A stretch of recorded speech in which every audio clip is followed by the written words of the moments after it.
Ready to add a new listing? Let's walk through how to do it in Matrix, step by step. Start by clicking the Add/Edit tab at the top of your Matrix home screen.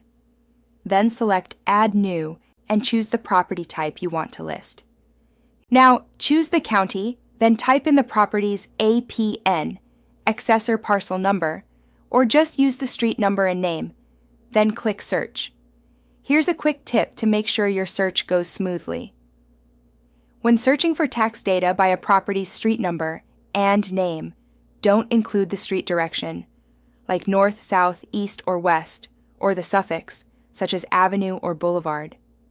For example, if the property is located at 225 Main Street, just enter 225 Main in the search fields.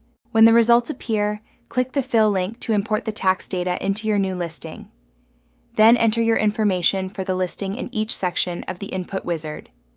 Required fields are highlighted in yellow. Next, select your status type, either active or coming soon. If you choose coming soon, when you get to the Office MLS tab, you will have to enter the start showing date. Start showing date cannot exceed 21 days. If you choose active, the start showing date field will not be accessible. Once you've entered all your listing information, click Submit Listing. If any required fields are missing information, or if the listing contains warnings or errors, a red exclamation point warning symbol will appear next to each section and field that needs to be updated.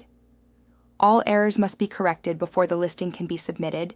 If you are unsure that you've completed all required fields, you can also click on the Validate button.